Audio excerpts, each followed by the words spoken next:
Chemistry के कुछ छोटे छोटे टॉपिक है जिनमें से क्वेश्चन बनते हैं, तो वो देख रहे अपन। दैनिक जीवन में रसायन विज्ञान पहले देखें तो साबुन व अपमार्जक फर्स्ट टॉपिक है। साबुन व अपमार्जक। साबुन एक प्रकार से जो है वो पोटेशियम और किसका लवण होता है, सोडियम का। साबुन एक प्रकार से पोटेशियम और सोडियम के लवण होते हैं।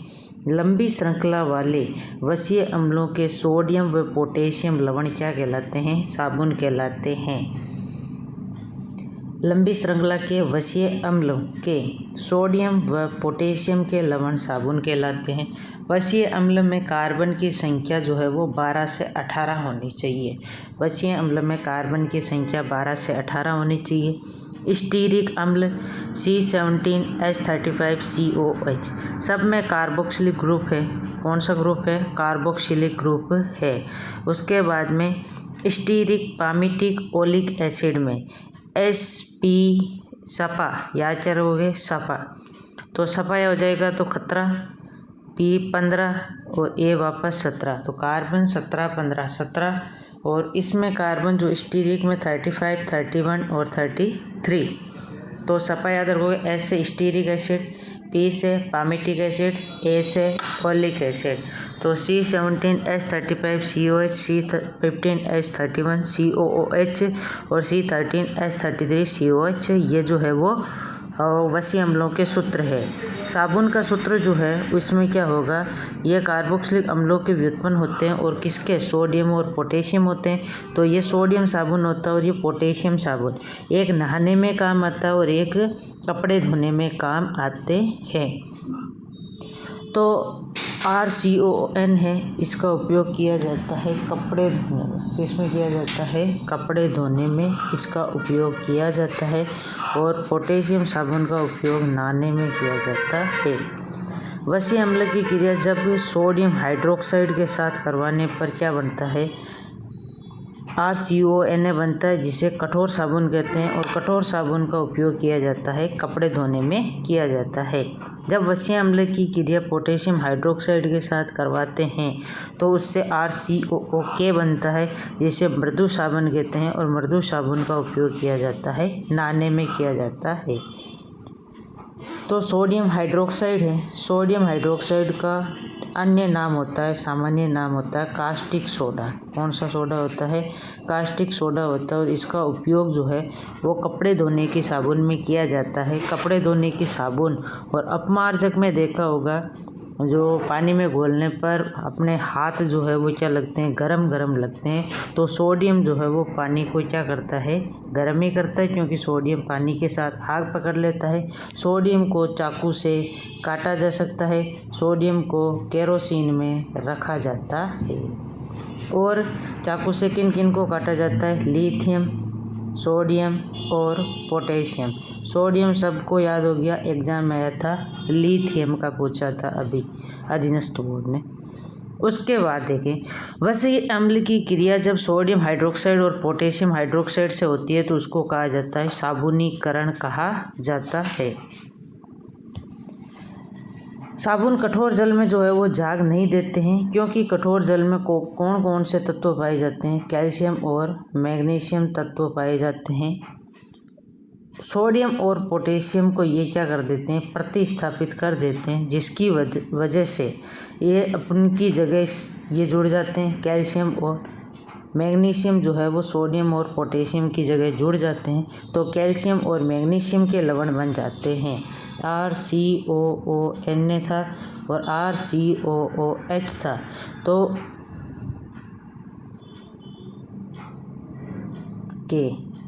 इसकी और इनकी जगह कौन कौन जुड़ जाते हैं, कैल्शियम और मैग्नीशियम। पूछा जाता है कठोर जल के साथ साबुन झाग क्यों नहीं देते हैं, क्योंकि कठोर जल में कैल्शियम और मैग्नीशियम पाए जाते हैं, जो सोडियम और पोटेशियम को क्या कर देते हैं, प्रतिस्थापित कर देते हैं। सोडियम का तो उपयोग किसमें किया जाता है, कपड़े धोने में साबुन में। और इस पोटेशियम वाले का उपयोग किया जाता है नहाने की साबुन में। RCOONA जब जल के साथ अभिक्रिया होती है तो RCO- अलग टूटता है और Na+ अलग टूटता है। जो मिसेल नाम सुना होगा, जो गंदगी वो क्या करता है, दूर। तो मिसेल एक प्रकार से क्या होता है, जाग होता है। गंदगी पर ये साबुन क्या कर रहे हैं, अटैक करते हैं। तो इनके आर वाला जो सिरा, एल्किल ग्रुप वाला सिरा है, वो गंदगी की तरफ होता है, जिसको कहा जाता है जल स्नेही।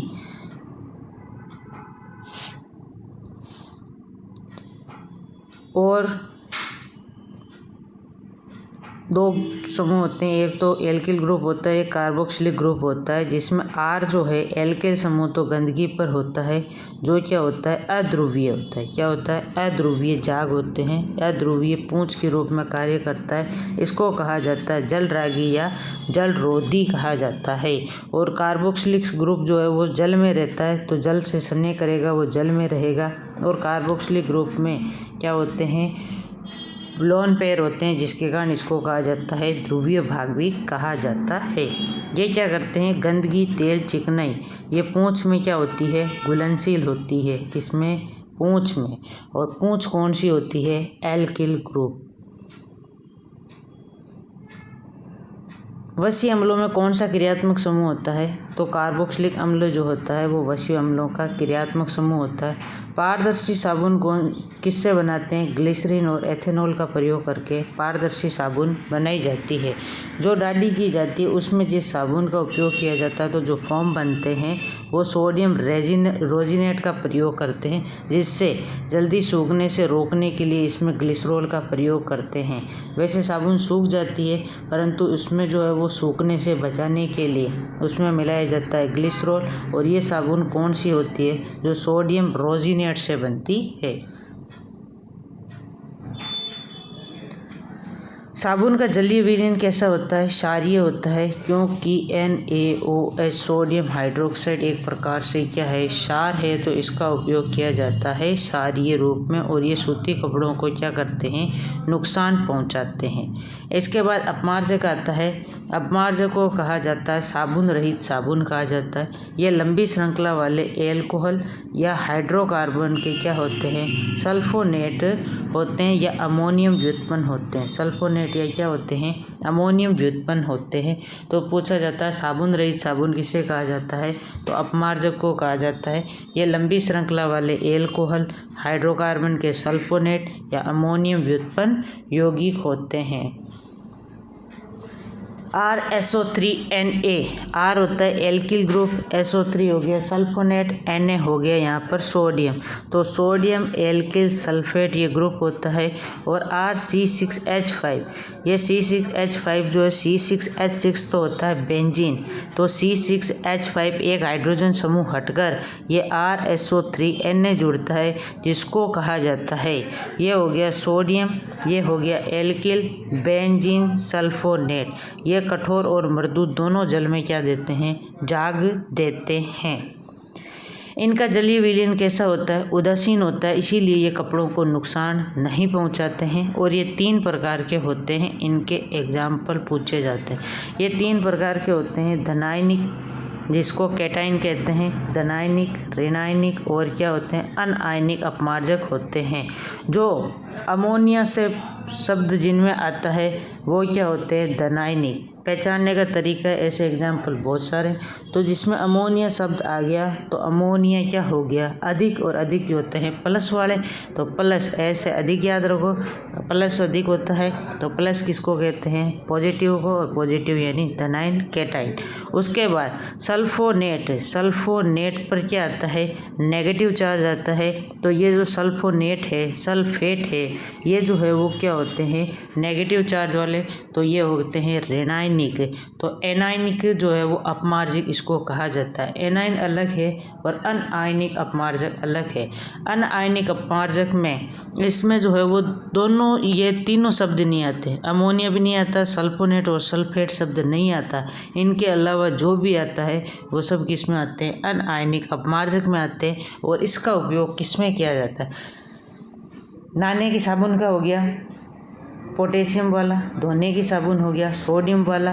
तो बर्तन धोने की साबुन में कौन सा होता है, तो जिसमें अमोनिया, सल्फोनेट, सल्फेट तीनों नहीं होते हैं, वो होते बर्तन धोने के साबुन होते हैं, और वो अनआयनिक अपमार्जक होते हैं।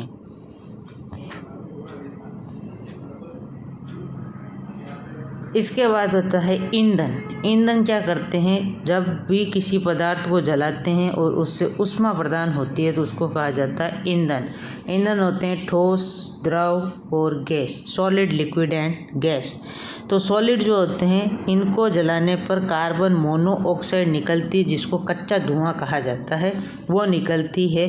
और ये क्या होती है, कार्बन मोनोऑक्साइड जो है वो अपने रुधिर हीमोग्लोबिन के साथ में क्रिया करके कार्ब हीमोग्लोबिन बनाती है, जिससे व्यक्ति की दम घुटने से मृत्यु भी हो जाती है। इसीलिए कहा जाता है बंद कमरे में अंगीठी जलाकर नहीं सोना चाहिए। जैसे कोयला, कोक, लकड़ी, इनके देखा होगा जो वाइट कभी धुआं निकलता है, जिसमें से पानी वगैरह भी निकलता रहता है, वो गैस जो होती है वो कार्बन मोनोऑक्साइड होती है। उसके बाद में जो गैस निकलती है वो होती है कार्बन डाइऑक्साइड। पहले जो है वो कौन सी गैस निकलती है, जब वो पूर्णतः नहीं जलता है तो अपूर्ण रूप से जलता है तो कार्बन मोनोऑक्साइड गैस होती है, और पूर्ण रूप से जलता है तो कार्बन डाइऑक्साइड गैस होती है। कार्बन डाइऑक्साइड जो है वो कार्बन डाइऑक्साइड जो है वो कैसी गैस है, ज्वलनशील का अज्वलनशील। एक होती है कार्बन डाइऑक्साइड और एक है ऑक्सीजन। ऑक्सीजन तो क्या होती है, ज्वलनशील गैस नहीं है बल्कि जलाने में सहायक होती है, और कार्बन डाइऑक्साइड जो है वो बुझाने में सहायक होती है। इसीलिए जो छोटी क्लास में देखते थे मोमबत्ती को जलाते थे, उस पर कांच की गिलास रखते थे, मोमबत्ती जो है बुझ जाती थी। तो बताइए किस गैस के कारण बुझती थी, तो अपन करते थे कार्बन डाइऑक्साइड के कारण। इसके बाद दूसरा है लिक्विड फ्यूल। लिक्विड फ्यूल में जो है वो पेट्रोल, डीजल, केरोसिन आएंगे। ये क्या होते हैं, हाइड्रोकार्बन होते हैं। और जब भी पूर्ण दहन की बात आती है तो वहाँ पर कार्बन डाइऑक्साइड और जल का निर्माण होता है। और अपूर्ण दहन से क्या बनती है, कार्बन मोनोऑक्साइड बनती है। और वाहनों में धुएं में सर्वाधिक क्या होती है, कार्बन मोनोऑक्साइड होती है। और ये कौन कौन से एग्जाम्पल इसमें आ गए, पेट्रोल, डीजल और केरोसिन। गैसीय ईंधन में LPG, CNG ये जो आते हैं वो किस में आते हैं, गैसीय ईंधन में LPG liquid petroleum gas, CNG compressed natural gas, और बायोगैस, भाप अंगार गैस, वायु अंगार गैस, कोल गैस। भाप अंगार गैस में कार्बन मोनोऑक्साइड के साथ में क्या होता है, जल, जबकि प्रोड्यूसर गैस में होता है कार्बन मोनोऑक्साइड के साथ नाइट्रोजन। ये सबसे अच्छा ईंधन माना जाता है और इसी को कहा जाता है भविष्य का ईंधन। और सर्वाधिक ऊष्मीय मान देने वाला ईंधन कौन सा है, गैसीय ईंधन। तो इसमें से यही क्वेश्चन बनते हैं, प्रकार कोई नहीं पूछेगा, एग्जाम्पल पूछेगा और पूछा जाता है भविष्य का ईंधन किसे कहा जाता है, तो हाइड्रोजन गैस को भविष्य का ईंधन कहा जाता है। अब एक इनकी विधि पूछी जाती है कि पेट्रोल को किससे प्राप्त किया जाता है, तो प्रभाजी आसवन विधि से। पै से प्रभाजी और पै से पेट्रोलियम। तो पेट्रोलियम के प्रभाजी आसवन से बहुत प्रकार के ईंधन प्राप्त होते हैं, जैसे प्राकृतिक गैस प्राप्त होती है, पेट्रोलियम ईंधन प्राप्त होते हैं, गैसोलीन प्राप्त होता है, केरोसिन प्राप्त होता है, डीजल प्राप्त होता है। इसमें जो नेचुरल गैस होती है, जो गैसीय ईंधन है, इनको जलाने पर कार्बन ब्लैक बनता है।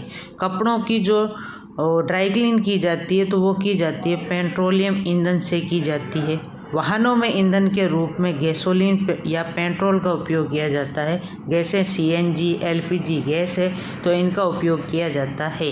केरोसिन जो है इसका उपयोग प्रकाश उत्पन्न करने में किया जाता है और घरेलू ईंधन में किया जाता है। वर्तमान में तो क्या है, गैस वगैरह है। पहले जो है वो चूल्हे पर खाना बनता था तो केरोसिन डालकर क्या किया जाता था, आग जलाई जाती थी। तो इस केरोसिन का उपयोग घरेलू ईंधन में किया जाता था।